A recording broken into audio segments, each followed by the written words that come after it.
ሄዱ ፖሊስ ጣቢያ እንኳን መሄድ ቀርቶ ማለት ነው። መንገድ ላይ እንደዛ እየተነዳ ሲኬድ ከባድ ነገር ነው። የዛሬው ነገር የምነግራችሁ ነገር ትላንትና የተፈጠረው እንግዲህ በዛሬው ዕለትም የተደረገውን ነገር እያንዳንዷን ነገር አሁን ስልክ አውርቼ ነው የጨረስኩት ቤተሰብ።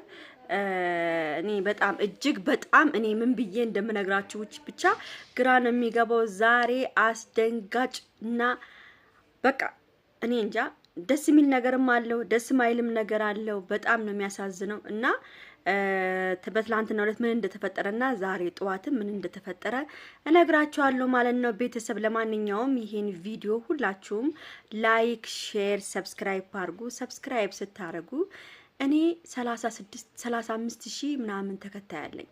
በ35,800 ምናምን ሰው ጸልያለሁ። ሁሌም እጸልያለሁ። ለጸሎቱ ደግሞ ተፈላጊ ከሆናችሁ ሰብስክራይብ አድርጉ። እግዚአብሔር ሲፈልጋችሁ እጃችሁን ሰብስክራይብ ያደርጋል። ሁሌም እኔ ጸሎት ደግሞ ይሰራል እና ውዶቼ ሰብስክራይብ በደንብ አድርጉ፣ ላይክ አድርጉ። እሺ ዛሬ የምነግራችሁ ነገር ምንድነው? እንግዲህ በትላንትናው ዕለት እንግዲህ እና አብርሃም ያው ፖሊስ ይዳኘን ከዚህ በኋላ ምንም ይዳኘን ነገር የለም ብሎ እንግዲህ እስከ ፖሊስ ጣቢያ ሲሄዱ ፖሊስ ጣቢያ እንኳን መሄድ ቀርቶ ማለት ነው። መንገድ ላይ እንደዛ እየተነዳ ሲኬድ ከባድ ነገር ነው የተደረጉት ማለት ነው። እንግዲህ በመሃል ያው ትራፊኮቹ ማስቆሟቸው ምንድነው እንደዚህ እየበራችሁ ትሄዱት አይ የሆነ ችግር ምናምን ስላለን ምናምን ብለው ደግሞ አልፈው ከሄዱ በኋላ ደግሞ ቤተሰብ በጣም የሚገርማችሁ ነገር በእንደገና ከመኪና ወርደው ሲጨቃጨቁ ራሱ ፖሊስ መጥቶ ጠየቃቸው። ምንድነው ችግራችሁ ምናምን ሲባሉ አይ እኛ እንደዚህ ነው ችግራችን፣ ክስ ምናምን ነገር የለም። አይ ክስ ምናምን ነገር ግን ራሳችን የሆነ የራሳችን ውሳኔ ልንጠይቅ ነው ምናምን ሲሉ እንግዲህ ፖሊስ እዚህ ጋራ እኛ መጠየቅ አንችልም፣ ሂዳችሁ እዛ ፖሊስ ጣቢያ መክሰስ ያለባችሁ ሰው መክሰስ የሆነ ማስወጣት ያለባችሁ ሰው ማስወጣት ትችላላችሁ፣ ሂዱ ፖሊስ ጣቢያ ብሎ እንግዲህ ደግሞ ሌላ ፖሊስ ወደ ፖሊስ ጣቢያ ላካችሁ ማለት ነው። እንግዲህ እኛ ሀገር ላይ ሰብሰብ ብላችሁ ስትጨቃጨቁ ወደ ፖሊስ ነው ይመጣባችሁ። ወዲያው ፖሊስ ነው ይመጣችሁ። ቁጭ ብላችሁ እዛ እንደዚህ ቁማችሁ ቤተሰብ እንደዚህ ቁማችሁ የተጨቃጨቃችሁ ምናምን እንደዚህ ከሆነ ቀጥታ ፖሊስ ጠይቃችኋል። እንደ ድሮ አይደለም። ቀጥታ መጥቶ ምን እየተፈጠረ ነው ምናምን አብሶ ጭር ያለ ቦታ ከሆነ ምን እየተፈጠረ ለምን በጣም ብዙ ሰዎች በጠራራ ፀሐይ እየተዘረፉ ስለሆነ በጣም ብዙ ሰዎች እየተሸወዱ ስለሆነ እንደዛ ነው የሚመስሏቸው ፖሊስ እና እነሱም እንደገና ወርደው በጣም ሲጨቃጨቁ ነው ፖሊስ የመጣባቸው። ፖሊስ መጥቶ ሲጠይቃቸው አይ የኛ ችግር እንደዚህ መስላችሁ ወደ ፖሊስ ጣቢያችሁ ይላችሁ እዛው ፍቱት፣ እዚህ ጋር ግርግር አትፍጠሩ ተብለው በእንደገና ደንግጠው መኪናውን አስነስተው ወደ ፖሊስ ጣቢያ ጉዞ ወደ ፖሊስ ጣቢያም ሳይገቡ ደግሞ ድጋሚ እዛው ሲጨቃጨቁ ሲነዛነዙ ምን ሲሉ ከዛ በመሃል እንግዲህ ሄርሜላ ይመስለኛል የአጎቷ እንትን ነው መሰለኝ ምንድነው ፖሊስ ነው መሰለኝ መርማሪ ፖሊስ ነው መሰለኝ ለአጎቷ ለመርማሪ ፖሊስ ደወለች። እንደዚህ ነገር ተፈጥሯል ምንድነው የሚሻል ምናምን ሲል አይ እንደዛ ከሆነ እናንተ መጀመሪያ ክስ መስርቱ፣ ክስ ከመሰረታችሁ በኋላ ልጁ ምን እንደሆነ ምን እየተሰራበት እንደሆነ ምን እያደረጉት እንደሆነ እናንተ ከሳችሁ በክስ ነው እንጂ ዝም ብላችሁ እንደዚህ እሱን እንወስደዋለን ምናምን ማለት አትችሉም። ለምን አንደኛ ይሄ ልጅ ከሷ ጋር ፍላጎት ካለው ወይ ካንቺ ጋር ፍላጎት ካለው በራሱ ምርጫ ነው እንጂ ፖሊስ ጣቢያን ብትሄዱ ምንም የምትፈጥሩት ነገር የለም። ለምን በአሁን ሰዓት ማን ነው እየመረጠ ያለው? ከማን ጋር ነው ልጁ ያለው? ምናምን አለው አብርሃም ያው አጎቷ ስለሆነ አብርሃምን በደንብ ከማን ጋር ነው ያለው ምናምን ሲላት አሁን በአሁን ሰዓት እሷ የሆነ ነገር ልጁ የሆነ አሁን የጭንቅላቱ እየሰራ ስላልሆነ ምንም የሚያውቀው ጉዳይ ስለሌለ አሁን ከሩታ ጋር ነው ያለው አለችው ስትለው አሁን ከሩታ ጋር መሆኑን አሁን ተውት ዝም ብላችሁ አሁን መተው አለባችሁ። እናንተ ሳትከሱ የሆነ ነገር በሆነ ወንጀል እሷን መክሰስ አለባችሁ። ካልከሰሳችሁ እሱ ፖሊስ ጣቢያን ብትሄዱ እሱ ከገባ እኔ ምርጫዬ እሷ ከሷ ጋር ነው፣ እኔ ሚስቴ ነች፣ ከሷ ጋር እየኖርኩ ነው፣ እየረበሹኝ ነው ካለ እናንተ ላይ ነው ሌላ ችግር የሚፈጠረው፣ እናንተ ነው የሚያስገቧችሁ። ስለዚህ አብርሃምን የሚመልሰው ነገር ቀስ ብላችሁ እናንተ በሆነ መንገድ ማስተካከል ያለባችሁ ወይ ክስ መመስረት ያለባችሁ እንጂ አብርሃምን እንደዚህ በቀላሉ መውሰድ አትችሉም ተብሎ እንግዲህ ቤተሰብ ጠየቁ።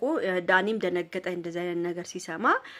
ለምን መሰላችሁ? አሁን ዳኒ በማያውቅበት ሊታሰር ይችላል። ቤተሰብ ዳኒን በጣም እሷ አሁን ዳኒን ነው እሷ ማሳሰር የምትፈልገው። ከዚህ በኋላ ደግሞ እውነት አብርሃም አሁን ሂደው እነሱ ዛሬ ማታም ሊሄዱ ይችላሉ። ፖሊስ ጣባ ከፖሊስ ጋርም ሊተገናኝተው ውስጥ ሊያወሩ ይችላሉ። እሱን አላውቅም። ገና እንዳልገቡ ነው የሰማሁት እኔ። አልገቡም ገና ፖሊስ ጣባ አልገቡም። ጭራሽ አልገቡም ፖሊስ ጣቢያ ገና ናቸው። መንገድ ላይ እንዳሉ የተጨቃጨቁ አጎቷ ጋር ደወለች ምናምን ይሄ ነው እንጂ ሰማሁት። ገና እኔ ይግቡ አይግቡ እሱ ወሬው አልደረሰኝም ቤተሰብ እና በጣም ነው የሚያሳዝነው። አብርሃምን በዚህ ምክንያት እኔ ነው የምወስደው የሚባል ነገር በጣም ያሳዝናል። እንግዲህ ያው አጎቷ ያለውን ነገር ሰማች። እሷም እንግዲህ የሚፈጠረው ዛሬ ማታ ነው የምናየው ማለት ነው። እንግዲህ በዚህን ሰዓት ደግሞ ምን መሰላችሁ? ያው መርማሪውም እንደተናገረው ከሆነ በአሁን ሰዓት የሱ ፍላጎትና የሱ ንግግር ነው የሚፈለገው እንዴ እናንተ ሳይሆን የሱ ንግግር ነው የአብርሃም ንግግር ነው የሚፈለገው እንጂ የእናንተ አይደለም። በአሁን ሰዓት ማለት ነው አሁን የአብርሃም ምርጫና አብርሃም ከማን ጋር መሆን እንደሚፈልግ ነው። አሁን እዚህ ጋራ ከሚስቴ ከልጄ ጋራ ካለ ደግሞ ምንም ልታደርጉ አትችሉም። የሰውን ሰው በግዴታ መውሰድ አትችሉም። እናንተ እንትን ክፈቱ ክስ መስርቱባት ካልሆነ ተብለው እንግዲህ ቤተሰብ ውጥረት ላይ ነው ያሉት። አሁንም ድረስ ውጥረት ላይ ናቸው ያሉት። አብርሃም ያው በዛ በመሃል ደግሞ ያው አብርሃም የሆነ የሚፈዘውና ወሰድ መለስ የሚያደርገው ነገር አለ። እኔ ከሩታ ጋር ነው ያለሁት፣ ምንም ነገር የደረሰብኝ ነገር የለም። እኔን ተውኝ በቃ አብርሃም ተውኝ በቃ እኔ ከሩታ ጋር ነኝ ከሚስቴ ጋር ነው ያለሁት፣ ምንድነው ፍላጎታችሁ ምናምን ብለው እሱም የተናገረ ስለሆነ በዚህ ምክንያት ደግሞ እነሱ ሊታሰሩ ይችላሉ። ስለዚህ አሁን ምንድነው መሰላችሁ እዚህ ጋር ዳኒ ነው በጣም የተጋፈጠ ያለው። እህቱም የተጋፈጠች ነው ያለችው፣ ግን ዳኒም የተጋፈጠ ነው ያለው። ዳኒን ደግሞ ልታሳስረው ትችላለች። ስለዚህ አንዳንድ ሰዎች ቪዲዮ ሲሰሩ አንድ የሆነ ዩቲዩብ አይቼዋለሁ። ቡዜን እየሰደባት የሰራው ቪዲዮ አይቼዋለሁ። ቡዜን መስደብ አያስፈልግም። ቡዜ ማንኛውም ሴት ማንኛውም እህት ማለት እናት ነች፣ በሁለተኛ ደረጃ ማለት ነው። እህት ወንድሟ እንደዚህ እየሆነ እያየች ዝም ማለት አይገባትም። ከሩታ ጋር ስለሆነ ምንድነው የሚያደነፋሽ ላልከው ማለት ነው ያደነፋት የወንድሟ መመሰቃቀል፣ የወንድሟ እንደዚህ መፍዘዝ፣ የወንድሟ እንደዚህ ጅል ሆኖ መቀመጡ ፉዞ መሆኑ ያናዳታል። እንደዚህ ስላልነበረ ማለት እንኳን እሷን ቡዜን ቀርቶ እኛን እንኳን እያናደደን ያለው በአሁን ሰዓት ማለት ነው። እውነት ሩታን ፈልጎ በእውነተኛ መንገድ ምንም ነገር ራሱ ትክክል ነው ሩታን ቢፈልጋት አህለን ወሳለን እኛ አይመለከተንም። እኛ ደስ ብሎ ነው እንደው እኔ እንደውም ታውቃላችሁ ደስ ብሎኝ ነው እንትን ምለው። ስለዚህ እባካችሁን ቡዜ ልክ ነች። ቡዜ ምንም ያጠፋችሁ ጥፋት የለም። እዚህ ጋራ ወንድሟን ለማዳን ነው እየሞከረች ያለችው። ወንድሟን ከክፉ ለማውጣት ነው። ዳኒም ጓደኛው ነው። ጓደኛ ሲጎዳ ማየት የምትፈልጉ ሰዎች አላውቅም። እኔ ግን ጓደኛ እየተጎዳች ካየሁኝ እሷን ከዚህ ማጥ ውስጥ ለማውጣት እሞክራለሁ። ስለዚህ ለማንኛውም ቤተሰብ ይሄን ቪዲዮ ላይክ፣ ሼር፣ ሰብስክራይብ አድርጉ። በተረፈ ወዳችኋለሁ፣ አከብራችኋለሁ። ጸጉሬም ላይክ ስጡኝ። እሺ ጸጉሬ ያምራል መቼ አያምርም? እንዳትሉኝ ከስቼ ይውላችሁ። ለማንኛውም